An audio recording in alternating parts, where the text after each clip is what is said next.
Level up your LA Kings experience with the new Vivid Seats Elite Seats. All the on-ice Kings action with even more exclusive access. Enjoy great seats to the game along with premier dining inside the Lexus Club with all-you-can-eat food and non-alcoholic beverages. Plus, get a free Team LA Kings item and parking with your purchase. Score your Vivid Seats Elite Seats tickets today and earn rewards on each purchase from the only ticket company that rewards you for buying. Experience it live with Vivid Seats, the official partner of the LA Kings.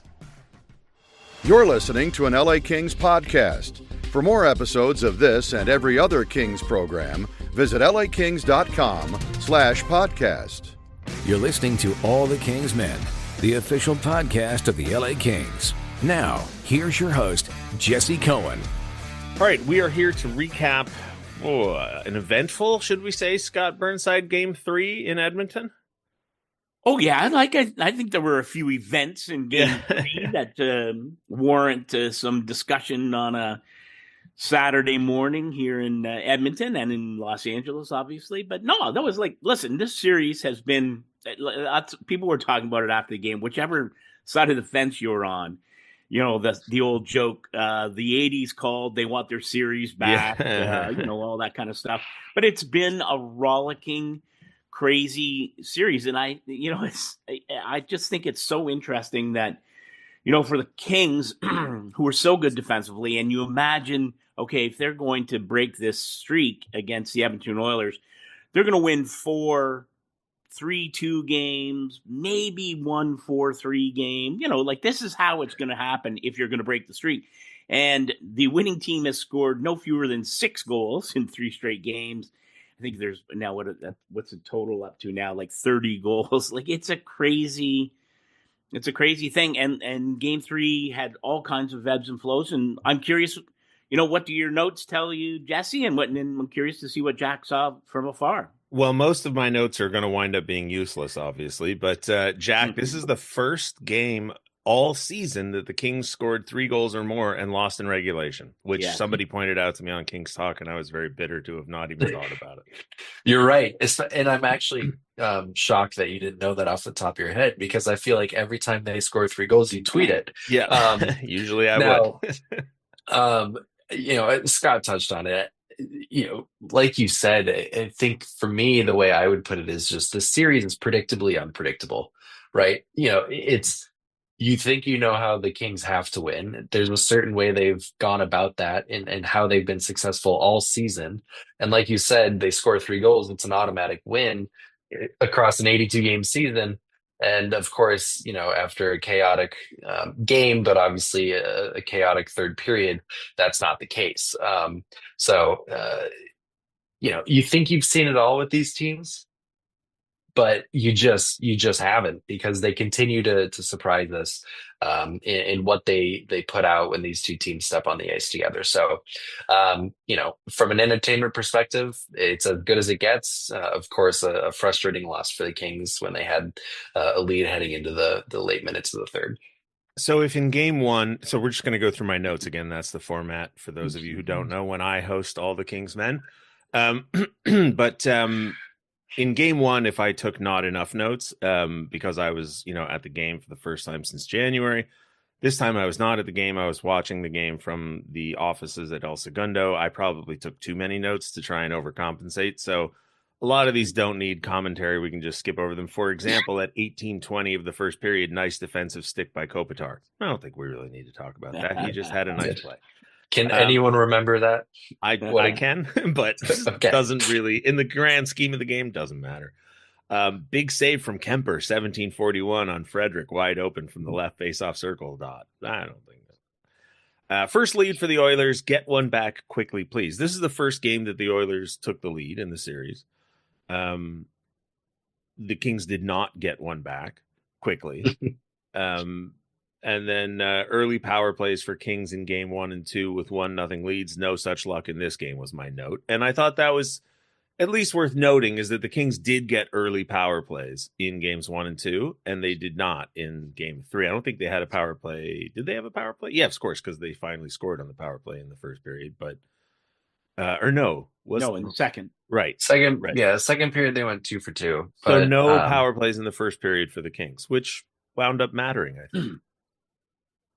Well, It's the whole weathering of the storm idea. And Jim Hiller said after the game that he was disappointed in how they didn't really do that, which is the case because Jesse, as you point out, not only the Kings not get the early power play, and given how dynamic, I talked to Darren Pang after game 2, he called the power play frightening. So, it did change things pretty dramatically. And Andrei Kuzmenko, he didn't play much against Connor McDavid in, I don't know about game 1, but certainly in game 2, he didn't play much. And he found himself on the ice trying to corral the big man and, takes an interference penalty, justly called. And, was it 3 seconds later, then Corey Perry sets the pick in front and Bouchard hammers one home. And it did remind me of last year in that series where every time the Kings took a penalty,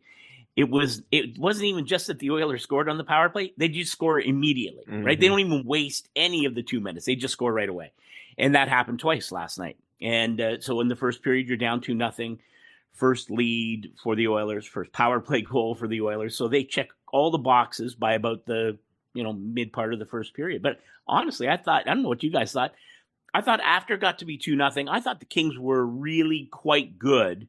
And of course, get a late goal to make it 2-1. And then the game starts its sort of whipsaw for the rest of the time. Yeah. Sorry, Jack. I'm going to hop in real quick because Scott took us to the second goal. And I want to just fill in my 2 notes in between the first and the second one. One, there was a stick that was in the corner of the ice for like 5 minutes. And I just last night, for whatever reason, there were more sticks on the ice just left lying than I think I've seen in any game in my life. I felt like there were at least a dozen sticks just floating around the ice over the course of the game. On that penalty, Scott, I had written Kuzmenko absolutely interferes with McDavid. But honestly, it might have saved a goal if they can kill this well, never mind. Was the note because it was like you said, it was like 2 seconds in. Then after that, the note is Nurse hates Byfield, 9 minutes into the first period, because I can't remember what Nurse did, but something violent against Byfield. Sorry, Jack, what were you going to say? I cut you off there. No, that leads me into kind of what you're referencing in terms of, okay, they give up that power play goal. Scott, 3 seconds in, very reminiscent. But for me, from that point on, the Kings looked completely unfazed in terms of, they didn't get out of their game. They looked like they were completely in control. They weren't panicking. They weren't pushing. It was just, okay, we're down 2-0. Let's just play Kings hockey. And it was kind of continually, we have the possession. We're going to continue to push. We're not going to change the way we play. And I was really impressed with that because I think maybe in past series, we've seen that not be the case when they've fallen behind. It's tended to snowball, and all of a sudden, how many times in a series have the Kings won the tight game, but then Edmonton would win a game by like 3, 4, 5 goals. Now, of course, the end score here is a 3-goal game, but in reality, it was just a 1-goal game. So for me, I was really happy to see that the way the team responded. Now, you go back to what Jim Hiller said. I don't think they weathered the storm in the first 8 minutes, so to speak. But from that point on, I thought the Kings were very composed and played Kings hockey, which is a really good sign to see. I agree. And at one point I wrote, the Kings are being out-hit and outshot. And that really concerned me because it's one thing if you are outshot by your opponent, but it's another thing if your opponent has the puck all the time and is out-hitting you.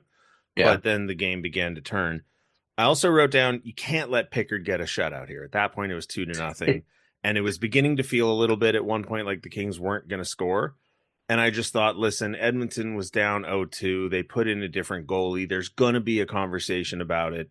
And if he winds up, if they win the game, whatever, they win the game. It's 2-1. It's who cares, right? Like almost every series in the playoffs this year has gone 2-1 to the home, to the, the lower seed has taken their first game on home ice. I think Toronto is the only series that's up 3-0. It's hard to sweep someone in the playoffs, right? That's not a controversial statement. It's why it's a big deal. It's why it has a nickname. So I was like, if you lose, you lose, but don't let Pickard get a shutout. Don't let that become a narrative. Don't let that become a thing.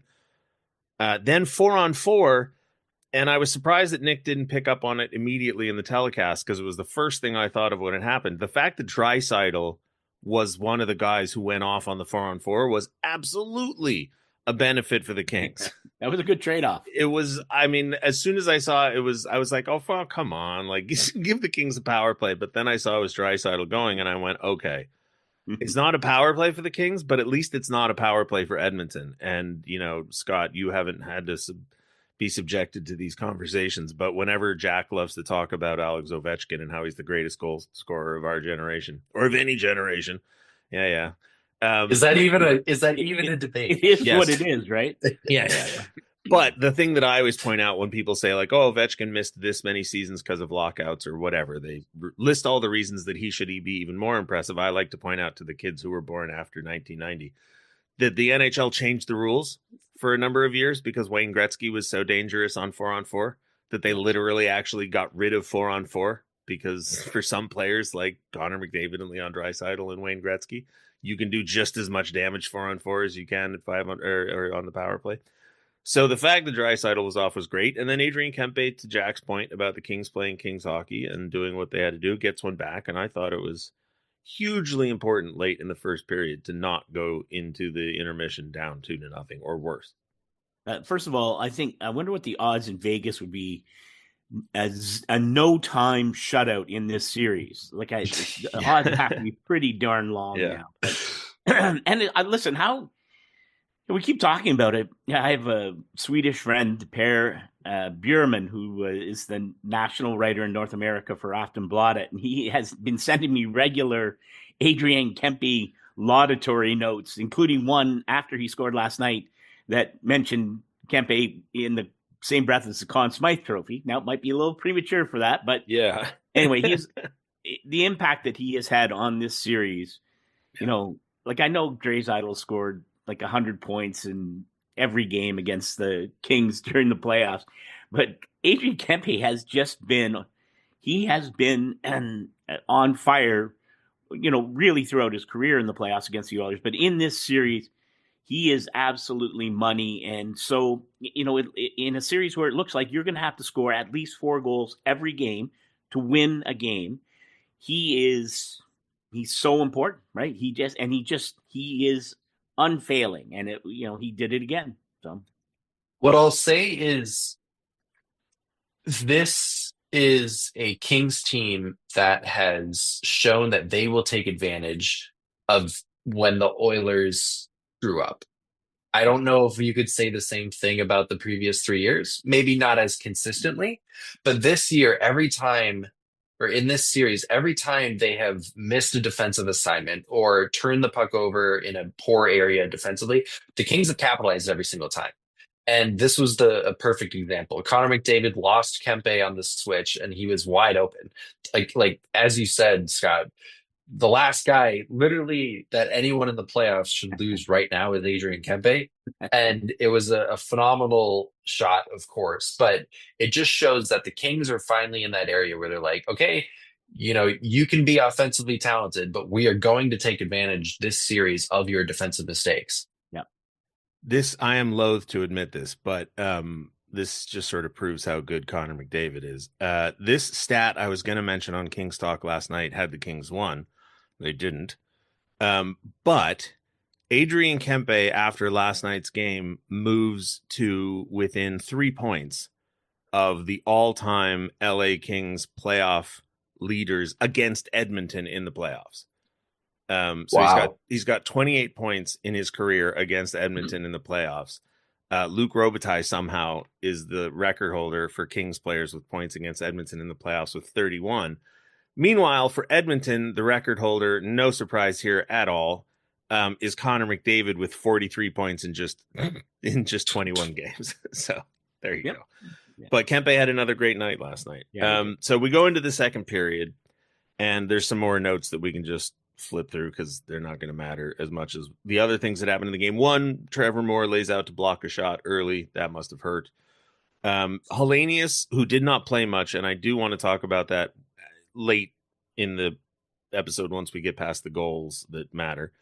And I wrote, I guess we can't complain too much because Hellenius probably could have taken a penalty on the one play I saw. And I thought, well, okay, so all the no calls that people complain about, he probably could have got called for that. Then I wrote Kane is a bum because Kane did something. I think he went after Byfield at one point. First power play for the Kings, I wrote the Kings must at least control the power play. That was my take at that point. I didn't care if they scored. It would have been lovely, obviously, and they did. But it was important to me in that point in the game that they at least control momentum and not, because they had controlled it, to Jack's point, about leading up to the Kempe goal. It was important that they not give any of it back, which had been a problem in previous seasons against Edmonton. And not only did they control the power play, despite not being able to win any faceoffs, but Kevin Fiala with just an absolutely Kevin Fiala-esque shot to tie the game at that point. Well, as Jack knows, because Jack has to deal with my turgid prose late at night after games. I think it was in the case on both power plays, not to jump ahead too far, but both Kings power plays to me looked much like the power play that failed to score a single goal a year ago. Like and I don't know whether, again, listen, I'm not piling on Andrei Kuzmenko. The guy's been a rock star. That was a pretty tough game for him. He was -4. I thought he just looked just a little, maybe the nerves, right? You're playing in Edmonton. Well, listen, stuff's going to happen. I didn't like the power play. I thought it was disjointed. And of course, none of that matters because, Jesse, as you point out, right near the end of that first, before the second unit gets their 14 seconds to mop up the power play, Fiala does what every good power play does. It doesn't have to look good, doesn't have to be continuous puck movement. All you have to do is deliver, and Kevin Fiala did. It was a tremendous shot.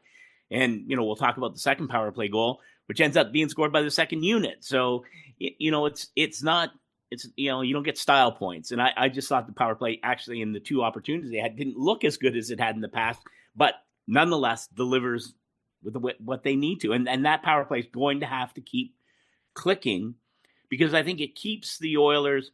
The Oilers are now in the same mode as the Kings, right? You can't, if you take a penalty, and it's going to happen, you are courting disaster. And it's like mutually assured destruction now after the Oilers went 2 for 2 last night. It's interesting. We're going to burn through a couple more notes to get to that second power play goal because I wrote down too many things. So the Kings score on their first power play of the game in 3 straight games. That's only important because after last year's debacle, is it debacle? I never know. Debacle. All right, debacle is important, I think. Even like I said, just to control the power play to get one. After that, I felt like the game really tilted towards the Kings side of the ice, if it hadn't already. Then this is not a interesting note, but 97 and 29 are so dangerous together. I wrote because at one point that they were just groundbreaking. I know, they're so good. I mean, you have to say it every now and then, and I don't want to spend a lot of time talking about it in general. Kempe with an unbelievable pass to the middle with 7:48 gone, but Pickard makes the save. Good for Pickard. And then I do remember this. There was a play. I think it was after the whistle. I think it was uncalled for. Nurse checked Laferriere to the ice from behind at the blue line. And I wrote down totally dirty play. It probably wasn't totally dirty. It was probably into the category of, playoffs, whatever. And, they're swallowing the whistles and everything. But I just thought, given everything that's happened and given the mood, I clocked it. It was, I noted it as well. And I think you guys may remember, I think what it was going, it pucks offside and Alex, he touches it, knowing that the whistle's going to go, and Nurse blasted him anyway. Yeah. And again, I saw Nurse sort of put his hands up to the officials, like, I don't know what you're doing, right? Like, I'm playing the whistle. Yeah. Anyway, I do remember because he's had some, that kid, he keeps going, right? Like, he has had some fumbles, and he just keeps rocking. I think it's ultimately plays like that. We don't need to make too much of it, but I think ultimately it's plays like that are the difference between the Kings and the Oilers. We don't have guys that will do that. And I don't mean late hits. I mean, there was a caller last night who called in and said the Kings don't step on teams' throats, right? If things are great and going well for them, they can create and maintain a lead. but they struggle to like really, separate be themselves. mean about it, I guess. Yeah. And I was like, yeah, that's fair. Next note is good. Call Wallman on interference, which I believe is the penalty that set up the second power play for the Kings. Yeah. And I wrote in caps, good. Call that stupid penalty. This is just one of my pet peeves, Scott. I don't think interference is called nearly enough. I'm one of those people who, if you watch basketball with somebody and they go, oh, traveling, carrying, they never call it. That's me with interference. There's probably 8 interference calls a game that just don't get called. Yeah. And thank God you're not a basketball fan. Well, I'm not. But I believe that interference call on Wallman was called because they didn't call. This is why I wrote down the thing and kept the thing about Nurse. I thought that the refs must have known that the play Nurse sending LaFerriere to the ice could have been a penalty, wasn't. And then there was a Wallman interference call that could have been ignored, but they didn't. They called it. And then I don't know. That's my theory. Then, sorry, go just ahead. For the record, I called that in the press box. There you go. That there would be a makeup call? I was sitting next to Zach Dooley, and as soon as it happened, and I'd have to go back to my notes to see who it was, but it was interference. And I'm with you, Jesse. I hate that.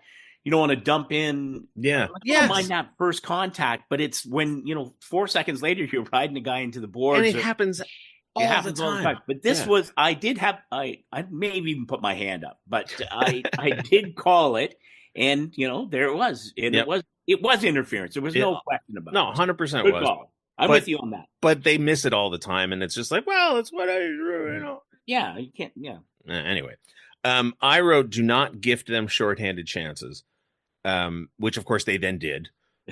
Then 2 of them. Then as soon as they did, Brant Clark was suddenly 5 forwards disappeared, and Brant Clark was back out with the first unit.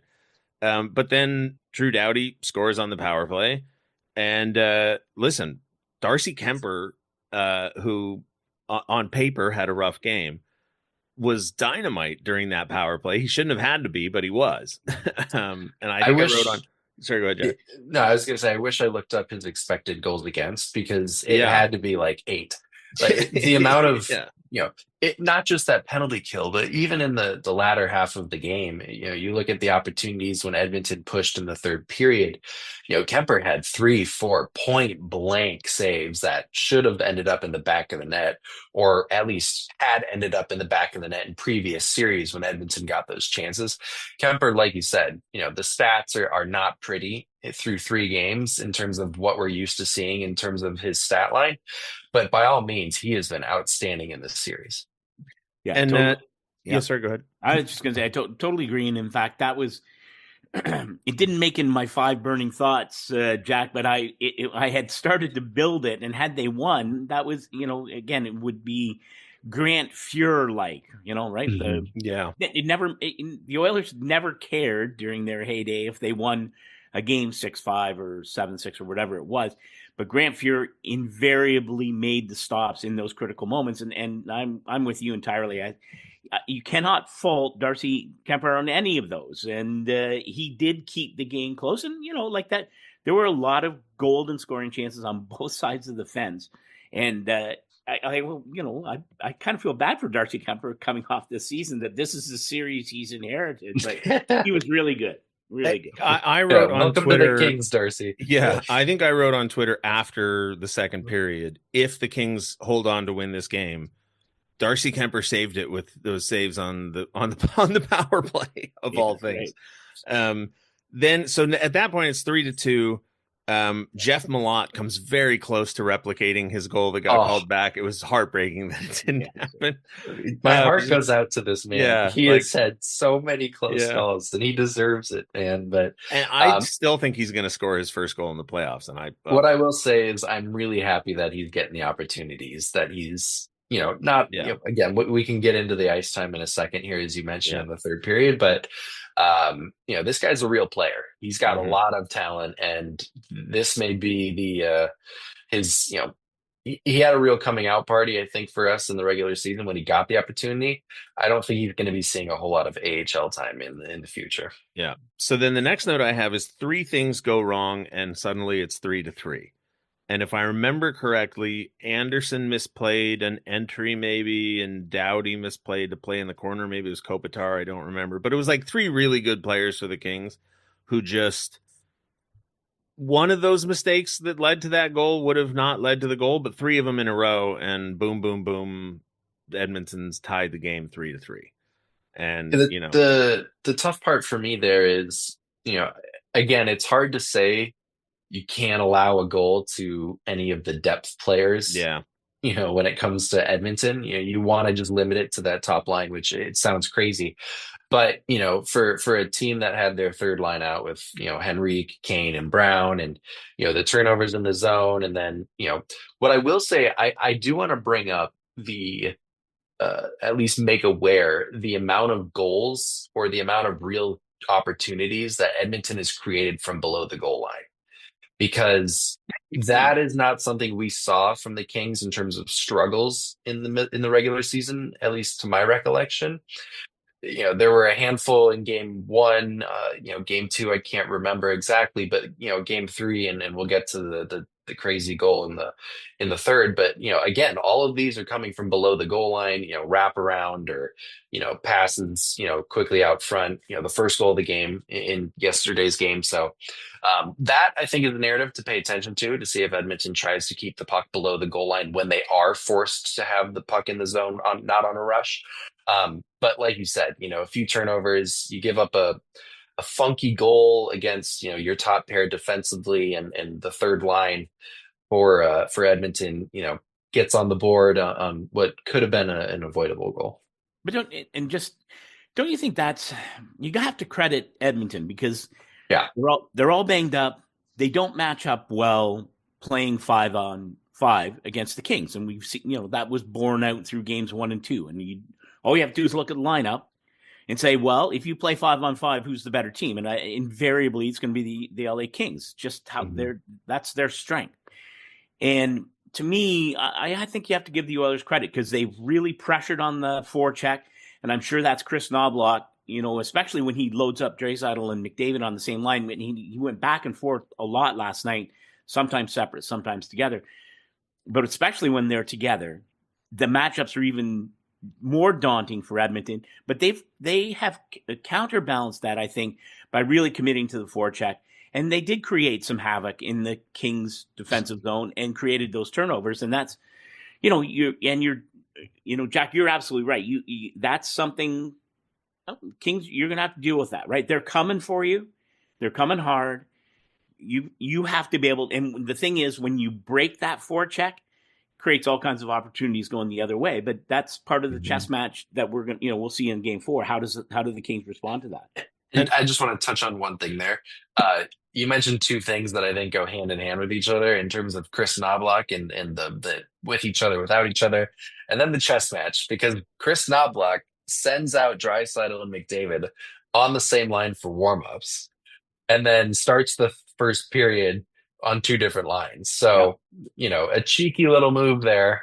The game within the game. Totally. So I want to correct myself on that 3 things go wrong, because I'm watching the replay, Scott, while you were talking, and I think I said that Mikey Anderson blew the entry, but the reality is he didn't. My recollection was that he got beat outside, but I'm watching it. He doesn't get beat outside. Edmonton dumps the puck, and then because presumably 2 interference calls have been called in the game, he doesn't interfere with the Oilers player who just goes around him, and then Kopitar probably makes a soft play in the corner, and then Doughty's out front and misses it. So maybe 2 things go wrong. I don't know, but there you go. The interference penalties are called early, and then the game has more flow. But all of that doesn't matter because like 3 seconds later, Trevor Moore scores. Real. It was a great play by Trevor Moore. However, if you're Pickard, you can't allow that goal in a playoff game when your team's just tied it up 3-3. Like, it's a great play by Trevor Moore. I'm not trying to take anything away from it, but it wasn't like, Bobby Orr or Mario Lemieux splitting the D in Minnesota all those years ago, Scott. It was like, hey. No, I'm just saying, like, he went in on by himself and like one hand pushed it through Pickard's legs. Like, great play, unbelievable effort, but like, come on, Calvin Pickard, like, you That's it. Trevor Moore, again, didn't make it into 5 burning thoughts. Well, I guess at the very end, but so it was, it's twice in this series, kind of a heroic play from Trevor Moore, who of course set up the no goal in game 1. And for a period of time, that looked like it might just stand up. And you probably in your heart of hearts, like 10 minutes. It was more than 10 or 12 minutes. I think if you polled 1,000 hockey people when it was 4-3 for the Kings, my guess is probably in the high 900s would have said probably going to need at least one more if you're going to win this game. But Trevor Moore, good on him. And again, that shows it's the resiliency, but also a team that just they don't sag, right? Like, I mean, you're right that goal was disappointing, and yet 10 seconds later, the Kings erase that. And so you don't have to worry about it or think about it. So good on Trevor Moore for being opportunistic and for delivering some memorable moments in this series so far. Yeah, the Kings have done this so many times this season. And Scott, I know that you've been with us in the last month or so, but this whole season they've responded to goals that have been, opportunities of letdown and seized the momentum right back. And this, again, was the perfect example. Now, Jesse, I go back to your comments on Pickard, probably should have had played that differently, but I urge anyone to go back and check out that play, because Trevor flips it. He's obviously holding off Wallman, who has had a rough series. Not a great addition at the deadline. But somehow last night, I think, was like +3. I mean, it's just like shocking. Yeah. But power play goals don't give you a -1. Yeah. Oddly enough, Adrian Kempe is a -3 or 4 right now. Yeah. But I go back to it. He's holding off Wallman with one hand. And if you look at the detail right as he, quote unquote, releases the puck, if that's what you want to call it, he makes a little stick handle and then flicks the puck by turning his wrist over to then redirect it back into the 5-hole, which again, that is just an outstanding play. If I was Pickard, I would have been way more aggressive because he had nowhere to go. But again, credit to Trevor Moore, who's what I assume he's probably only got 2 or 3 points, but when they've mattered, he's come up huge. And again, he's playing on a line that has been very much asked to try to play defense the majority of the time on the ice. So for him and the offense that he's produced and the goals that have come at the time they have, all credit to the guy.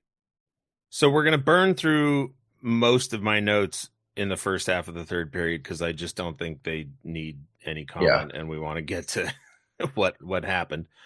What a wasted opportunity with an open net by Edmonton. That's when I think it was Nugent Hopkins shot it in. Darcy made that incredible save, which I originally thought might have gone off of Kempe's leg, but we watched it on slow-mo replay a bajillion times, and I think Darcy Kemper gets his glove out and stops it. Byfield and LePerriere have good chances again with the broken sticks, because there were like 3 or 4 more lying around. Then I think, I don't remember who it was, but 2 might have been Byfield and LePerriere. I wrote, first of all, they're being way too cute trying to leave the zone during that long stretch where they just couldn't get out of the zone. Then as soon as they did, 2 Kings players dump the puck, get behind Edmonton's defense, but they don't control the puck, and then Edmonton's going the other way, and Arvidsson winds up hitting the post. And I was like, don't do that. It took you 5 minutes to leave the zone, and now you're immediately giving Edmonton odd man rushes. This last note I do want to get into after we talk about the goal and the review and all that. But this note, I just, in your head, remember it. Tuck it away. Thank it. As I was writing this note down is when Kane scored. Okay. Why are the lines being jumbled with 7 minutes left? Is someone hurt? And now Edmonton scores, is the note. Because Malott was out there, and he had been out there at the end of the second, and without Hellenius and Lewis. And I don't remember what the line was. It was like Deneau, Malott, and Kempe or something like that. And but the lines were being jumbled, and whatever, it doesn't matter. Kane scores. We'll come back to the line jumbling thing later.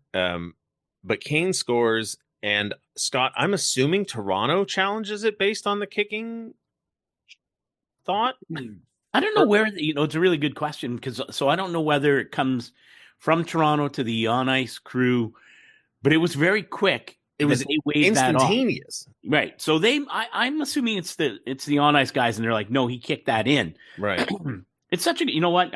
I ran into the officials up in the lounge here at the hotel in Edmonton, and I thought they did a pretty darn good job on a very complicated play, because he did kick it, but then it actually hits Darcy, and then Kane gets his stick on it. Yeah. And it goes in. And so definitely he kicks it. So you wave it off. And we, in the press box, we're like, this is going to be very difficult, because now you have to find incontrovertible evidence that it wasn't kicked in. And then they found it, which was the right call, because it's a good goal. Mm-hmm. So, I give them credit. And Kane's.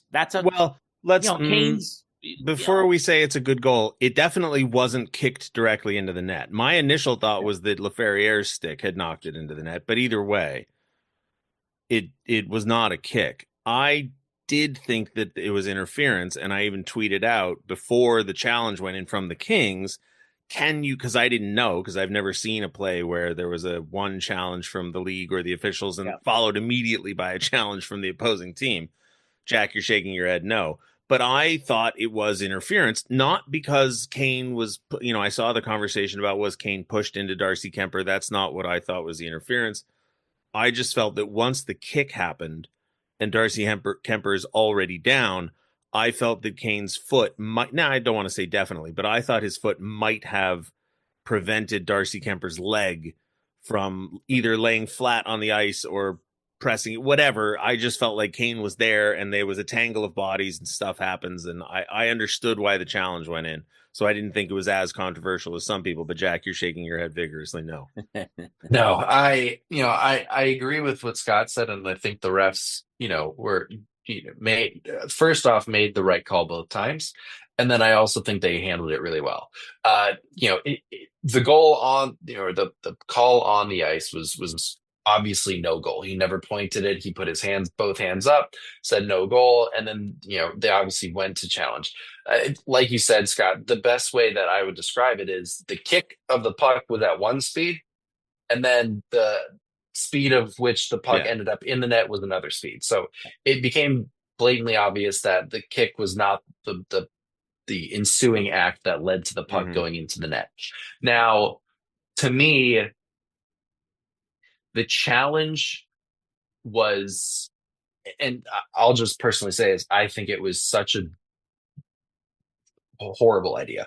I found that you've got Kopitar on the outside of Kane, keeping him in the crease. They're battling.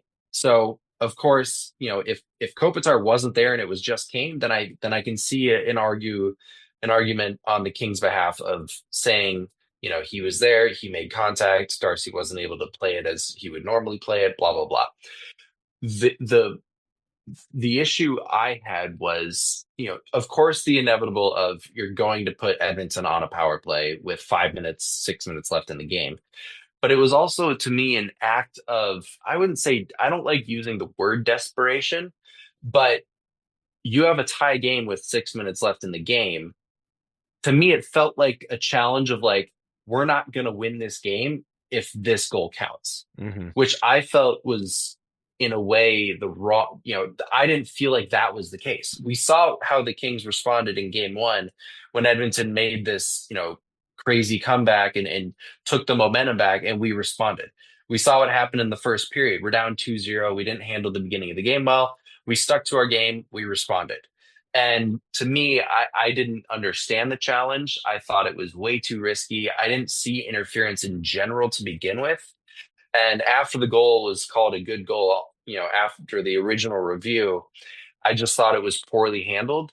Of course, hindsight is 2020, but I didn't see anything near controversially enough to say Darcy Kuemper was not able to play the puck solely because Edmonton interfered with him. So I like the way you said that, Jack, and that's going to lead me perfectly back into the note I had before this about the lines being changed, because I felt that the lines were being changed specifically because Edmonton was controlling play so much in the third period, right? Like, yes, you can throw Malott out there in the third period as a nice nod to Malott and go like, oh, here's some more ice time, Jeff Malott. But the reality is when you're up by one with more than 10 minutes, in the third period, you don't throw Jeff Malott out there as a gift to Jeff Malott. You throw him out there because you feel like you can't get out of your zone, and Edmonton is changing the tone of the third period again for the second time in 3 games. The Kings could not get out of their zone. No, I agree, but they also were not being hemmed in. A lot of those were self-inflicted errors. A lot of those were being way too cute and passive. Scott, sorry, jump in there. We've been... No, I would only say just on the challenge part is really interesting for me. And also because earlier in the playoffs, I wrote about the video coaches, Sammy Lee and Cole Lussier. And you should go back and read that story if you haven't read it already, everyone. Go to Kings Insider. They're very interesting guys. It's a very interesting process. And, one of the things that people may not, basically video coaches, it's funny when I talk to them, they're like, no, it's a really collaborative thing. And when I talked to Jim Hiller, he was like, no, those guys make the call. We never, so I'd be curious to know whether in this critical situation, whether that was changed, because as Jack, I'm with you, didn't really see anything. And the part that, I find fascinating in talking to them about what they do in a video challenge. Yes, what angles do you have? All those kinds of things, all the technical things. But then you also have to, it's situational. And I go back to the first period, and we didn't really talk about it, but, Corey Perry's right on Darcy Kuemper on that first power play goal by Evan Bouchard. Some contact maybe right at the edge of the blue paint. And we were like, I don't know, and I know Darcy, raised his hands, which is also one of the cues the video coaches look to, and they didn't challenge. And my guess is two things: 50-50 chance that he's outside the crease, and so it's a 50-50 chance you're right. But situationally, if you challenge and lose, and then now the Oilers have a chance to go up 3-0, and I thought that was a good non-challenge. And to Jack's point, I just thought the risk was so high to challenge with 7 and change in the third, up a goal. And Jim Hiller, I thought very candid afterwards, said, listen, that you win some, you lose some, and that cost us big time. It was. So that's the defining point of that game, as far as I'm concerned. There's an expression, Scott, that I imagine you will be familiar with that Jack may not be. No offense, Jack, but it's an expression for an older generation, and it's no one got fired for buying IBM, right? And for those who don't know what that means, it simply means in the world of corporate finance and investing and stuff like that, IBM is an incredibly safe choice. For decades, IBM was seen as a foundational piece of the American economy. And so if you purchased IBM stock as a decision at your job, no one was going to fault you for it. No one was going to look back. Even if IBM had a bad quarter or something, no one was going to look back and say, well, you invested in IBM. How could you do something so risky and dangerous? It's a safe play. And Jim Hiller has never been the kind of guy to quote unquote buy IBM, Scott. And so that's part of the reason I'm just not that upset by this challenge. Another part is because I've got cancer and it's been a long week and priorities have shifted. Sorry, but I just thought, like, listen, and I felt the same way when the Kings went on that 6-game losing streak. And I said it then, and I'll say it now. The Kings are who they are. Jim Hiller is who he is. They prioritize what they prioritize. They play the game the way they play it. Jim Hiller coaches the way he coaches. Sometimes it's going to go well. Sometimes it's not. But that's the deal you make. Yeah. And so, yes, it was a risky challenge. And yes, Twitter is, a buzz with people saying, and, the people who are already inclined to not like Jim Hiller or who are Kings fans, I say this, not Oilers fans, Kings fans who are inclined to find fault in what the Kings do in order to, bolster their argument that the team is mismanaged in some way. They are all over this. And, Hiller, you fool, how could you have done this? It was obviously the wrong call at the wrong time. And obviously Bouchard scoring. I mean, Edmonton, Jack, do you know how many seconds of power play time Edmonton actually had last night? It's absurd. 13. Yeah, 13 seconds for 2 power plays. So look, not only was it the wrong call by outcome, but it was the wrong call almost immediately. Right. It wasn't like they spent 2 minutes on the power play and the Kings almost got out of it. It was like, nope, 5-4 before you blinked your eyes. Yeah. So I get it, but sorry, I just want to be clear. Like, and same thing, right? Like, I'm not saying, listen, you never know. Mm-hmm. And I totally get, I understand, the machinery and why you would do it. In the end, and again, I give Jim Hiller all kinds of credit, and I'm biased. I've spent time with him. I think he's done a pretty amazing job with this team, and they're so much fun to watch. And they really do, like, this is a vastly different team than a year ago and 2 years ago and 3 years. It just is. So, it didn't turn out in a critical moment. If this team is who we've been talking about, even throughout, our discussion of Game 3, that won't matter. It's not going to matter in Game 4. 100%. That's the thing. And there was a conversation we had earlier this season, Scott, on Kings Talk, and it was about moments that people remember and how important they actually are. And so, correct me if I'm wrong about the Buckner through the legs play in that famous Boston, but that wasn't like the game deciding play, right? I don't think it was anyway. But the one that I am intimately more familiar with is Marty McSorley's stick in 1993. And everybody, is me included, right? Like, I spent decades of my life going, oh, Marty McSorley, how could you, whatever. But the reality is, at that point in that series, the Kings were up 3-2. The penalty happens. First of all, Marty McSorley didn't score an own goal or something. He had a bad penalty. Yeah, he didn't. And you're up 1-0 in that series. Exactly. And they could have killed the penalty. They didn't. It gets tied. It goes to overtime. They could have won the game in overtime. They didn't. It's now 1-1 going back to LA. There's 3 more games that Montreal wins, 2 of them in overtime. And yet we go back and we say, oh, because it could have been 2-0 heading into coming back home, we interpret in our memories as, oh, Marty McSorley cost them the series, but that's not what happened. So, it's 7-4 final score, but like the last 2 goals, who cares? And yeah, my take is, I read all the post-game comments, from the players and the coaching staff who weren't worried, and I don't think they should be. Because to your point, Scott, if they play the way they played just in Game 3, not to mention Game 2 and Game 1, they should win this series. And if they do win this series, we will never think about this game again. It'll, Edmonton fans might, but Kings fans will never think of it again. It'll just be a forgotten moment. And yet, if they lose the series, it'll go down as one of the great blunders of playoff hockey. And that's just, no one gets fired for buying IBM, and Jim Hiller marches to the beat of his own drum. But I do want to talk about the line changes, and I do want to talk about the third period, because goal or no goal, the Kings were absolutely hemmed in their own, as you said, Jack. Now, I thought a lot of it was Edmonton. Edmonton's obviously got talented players.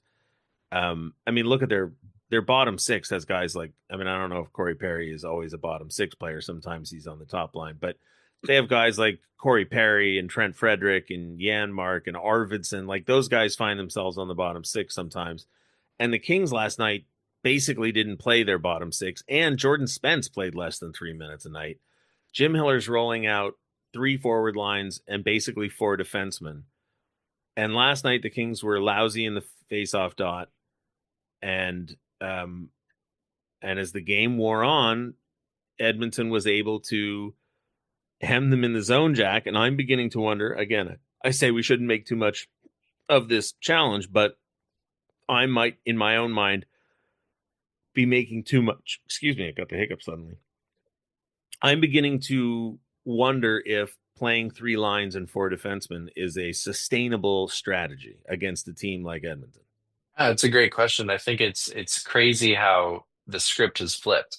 I go back to Game 1, and Chris Knobloch in the post-game media was asked if they can ride three lines and five defensemen after Brown had played, I think, 4 minutes in game one as a defenseman. Now, of course, John Klingberg came into the lineup in his place and has played, 17, 18 minutes a game in game two and game three. So that hasn't been as much of their issue. But this is what the Edmonton Oilers do, right? How many times have we seen them, shorten their bench the whole playoffs and play, three lines? McDavid plays 20 something minutes, Draisaitl plays 20 something minutes, and you barely learn the names of the guys on the fourth line of the Oilers. All of a sudden, Jim Hiller has become the guy who's rolling, 9-4. And for a Kings team that, to my recollection, has essentially never done that,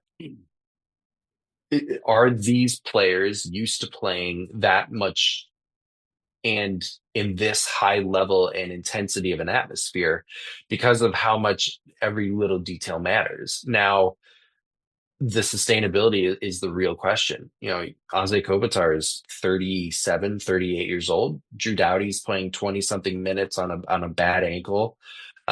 Again, neither of them are playing bad, but are these the type of players that their production is going to drop off because of some fatigue that they're not necessarily used to? Not just those two guys, but just, those are two little examples.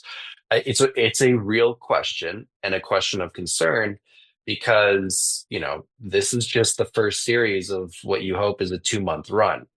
Now, everything's different. Maybe whoever they play in the next round, if they are lucky enough to get through, they can roll 4 lines. They're more comfortable with it. Now, again, this is a very unique matchup.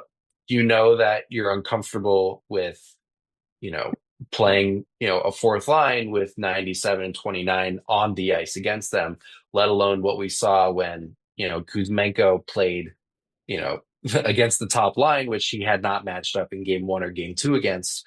And he really struggled as well defensively. So it's a real question and a narrative that could be of concern if, say, the same thing happens in game 4, and the longer this series goes on with the same type of minutes, then all of a sudden it could be a problem in terms of impacting the level of production. And obviously that is the importance when it comes to the offense that these guys are having right now. Does it fall off? That's a good question. Yeah. What do they say? Sleep when you're dead. Yeah. I just think it's, I don't think Jim Hiller is thinking, geez, will my guys be tired against the Wild or against Vegas? Yeah. I think he is, and that's why you've seen, for how many weeks? Well, certainly since the trade deadline, since Kuzmenko came to town, it's been 12-6 every night, right? And then he goes 11-7 in game 2. Then he goes back to 12-6, but Trevor Lewis comes in, and they don't play. Those guys don't play much anyway. I think Hellenius had 2 and change, Lewis 3 and change, and Malott 4 and change. So, yeah. Well, and even it was again, you think to yourself, and because Jim Miller won't really tell you. I don't know why he won't just tell us his entire strategy, but anyway, he would not say, the real reasoning behind it. And I wondered, you add the extra D. And this is in game 2, and so he knows he's going to play Mikey Anderson and Drew Doughty all the time against Draisaitl and McDavid when they're playing together. And I went, the theory is, okay, when you get an extra D, maybe, spell him off. Jacob Moverare, plays his first shift into the third period. So Jim Hiller is going by feel every single game. And that's, listen, I think Jordan Spence is going to be, I think he's fine, right? I think he's really come a long way this year. I think he's played some really good hockey. When he was paired with Gavrikov, I really liked that pairing. I thought that was, but this has been a hard series for him. And I think Jim Hiller looks early at what he's getting, and he makes the decision, okay, we're not going to do that. And so with all due respect to Jordan Spence, you're not going to you're going to play like 4 minutes or 250. I think it was 255. 255, yeah. So now you're playing 5D, and Brant Clark's been interesting because, and I think he's been so impressive. And again, give DJ Smith credit, right? Because you're playing two of the best players in the world. You're playing a team that went to Game 7 of the Stanley Cup Final. It's a fine line, and I think he has not overexposed Brant Clark, and I think Brant Clark has been really quite good. But really, it's 4D plus sort of half a D with Brant Clark. So yeah, you're playing your guys a lot, but what you're playing, he's playing to get out of every single game. God, they came within 7 minutes of being up 3-0. What happens in Game 4? I agree with you, Jack. You want to take the big picture. Kings are still up 2-1. They still are, I think, the better team, in a lot of different areas in this series.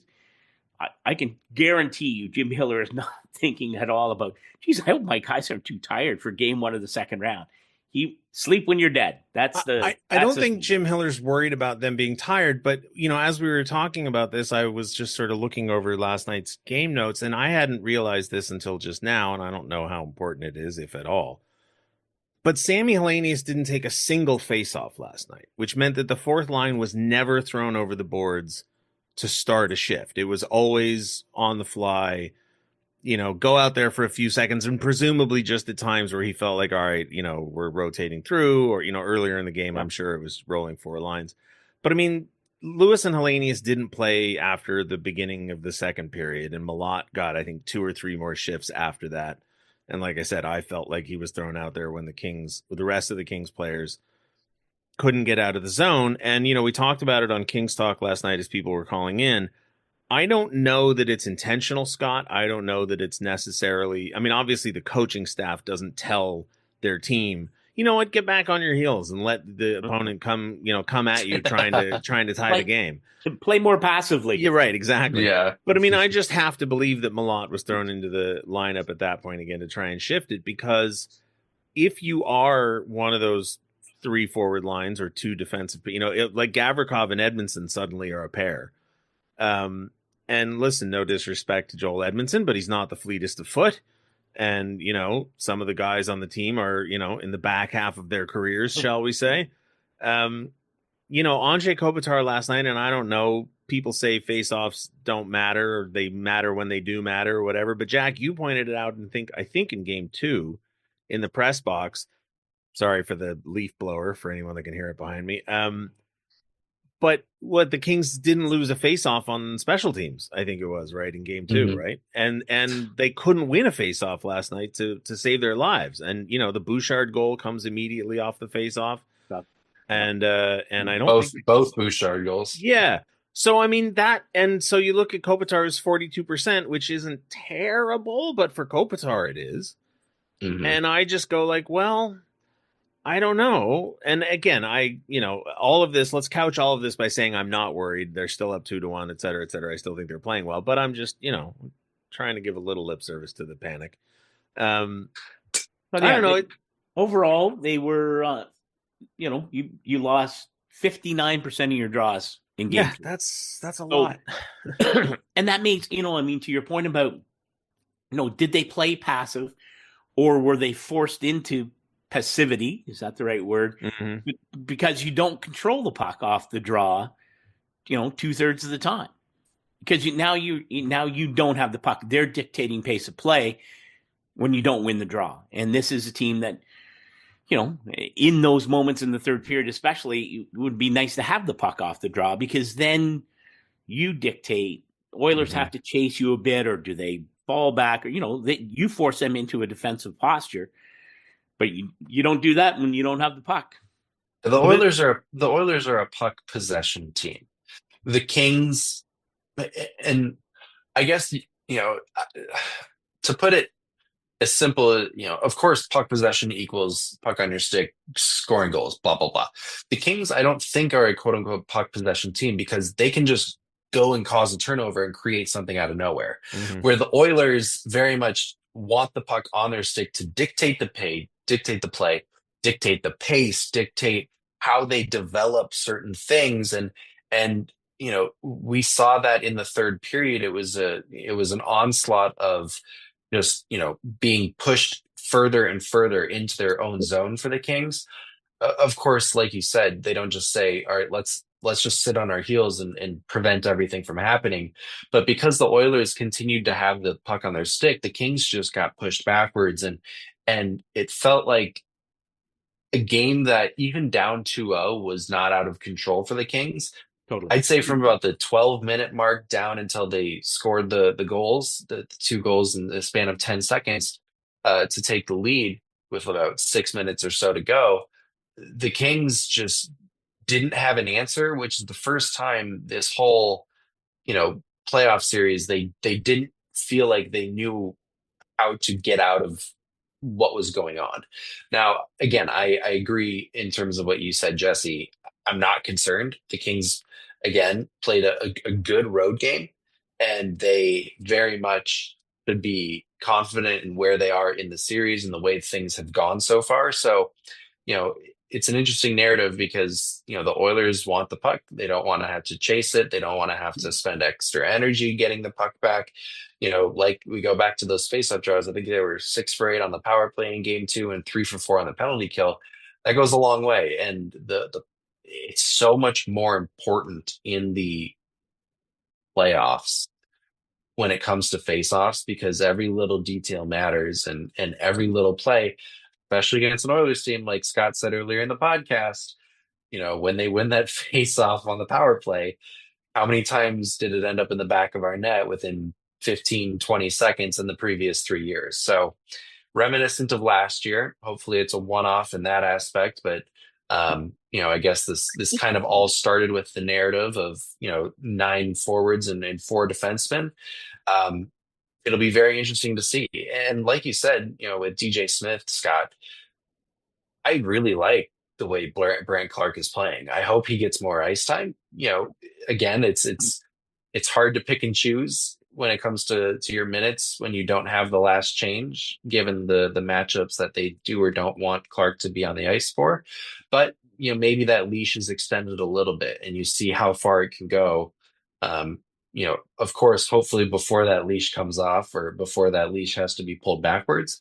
But I thought he's played a really good 3 games so far, and hopefully that confidence continues to grow. And by all means, for anyone who's covered Brandt Clarke, we know confidence isn't necessarily an issue.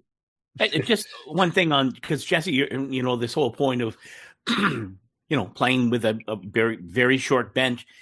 Part of the problem, I think, and correct me if you think I'm wrong, but when you're defending, as the Kings did through so much of that third period leading up to the Kane goal, that's the tiring part, right? And I think the Kings, I know the goals have been coming fast and furious, but you want to keep the Oilers to the outside. You don't have the puck, so it makes me tired thinking about those shifts in the defensive zone throughout that third period. Not all of them led to high danger chances or great saves by Darcy Kemper, but that's to me where the issue of your shortened bench and fatigue, is that a question? You don't feel as fatigued when you get the puck because that's just life, right? You get the puck, you feel like $1 million. So I think that's the point. When you defend a lot, that's the tiring part. What's the saying? Like death by 1,000 paper cuts or something? Yeah, death by 1,000 cuts. Yeah.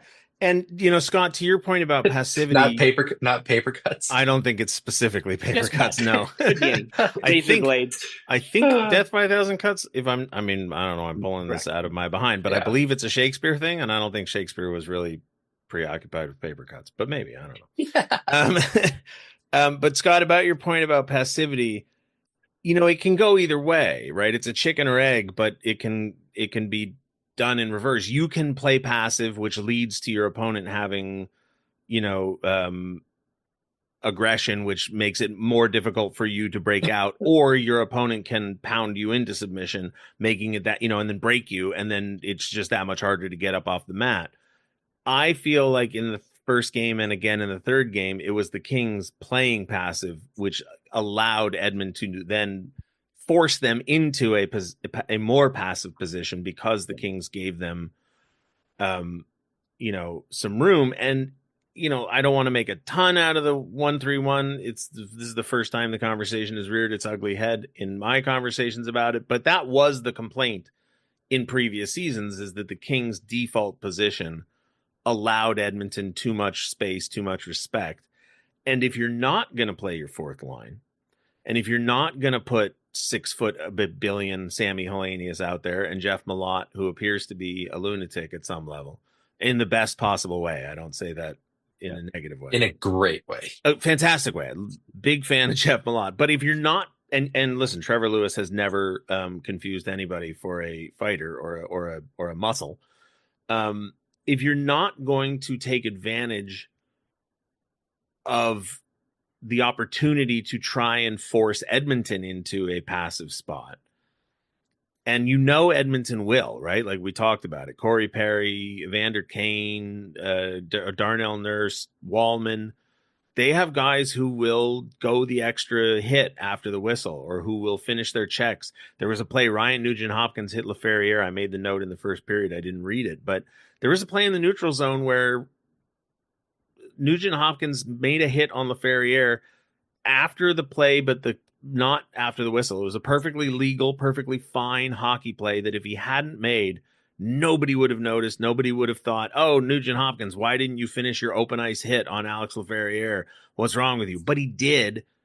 And it was just this moment of like, right, that's kind of the difference, is that Edmonton, not only do they have Connor McDavid, and not only do they have Leon Draisaitl, and, Ekholm's not in the lineup, but Bouchard, right? They have their high skill guys that we know about, but they have surrounded them with a bunch of guys who will take every opportunity to take an aggressive position.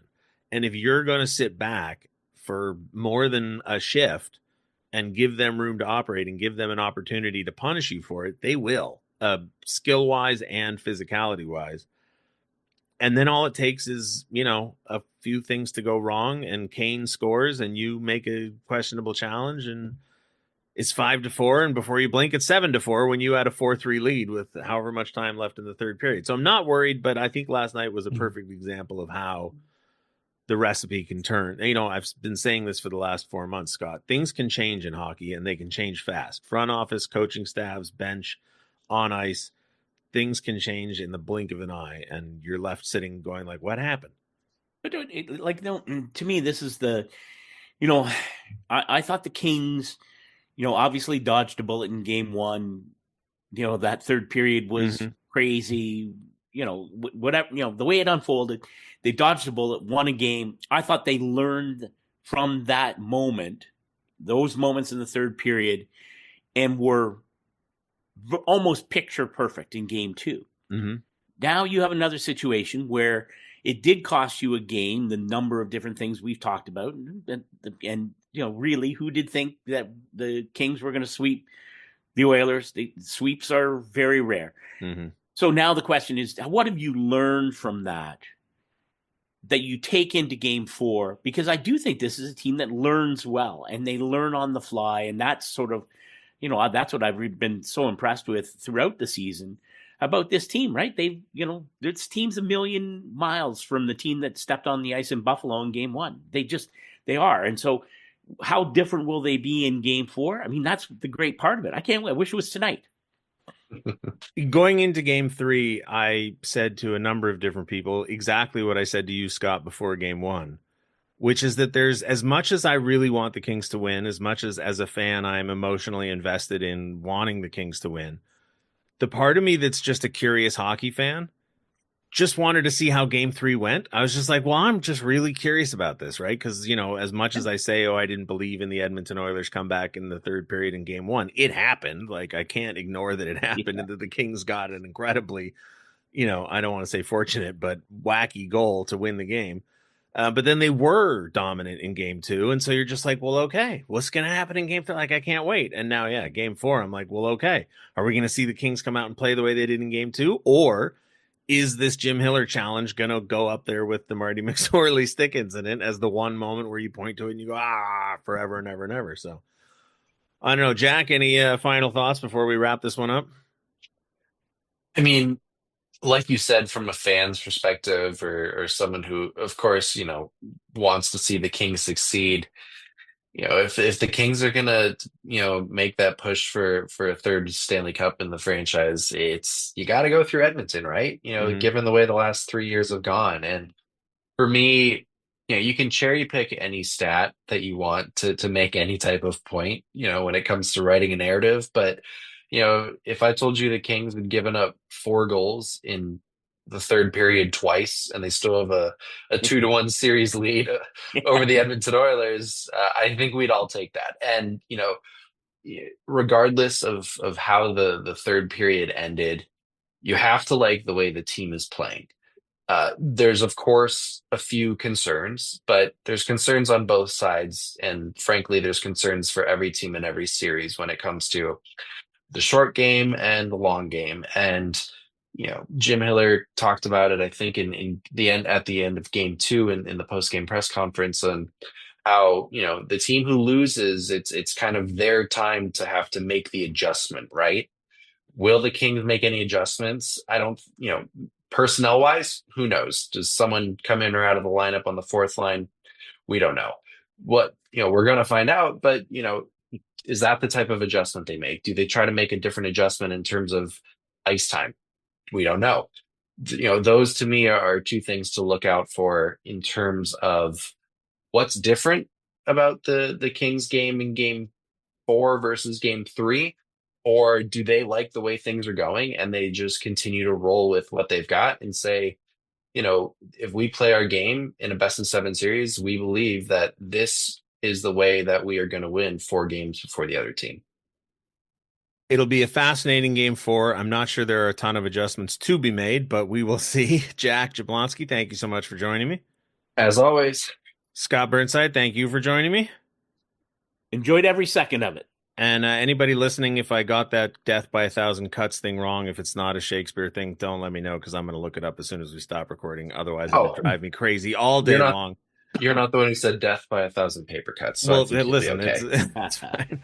I will probably be back. I feel all right today. We're 2 days out from chemo, so damn right, Jesse. Keep it up. Things will probably continue the way they have been, unless I start throwing up. So anyway, thanks for joining me, fellas, and we'll talk to you soon. Keep fighting, Jesse. Yeah.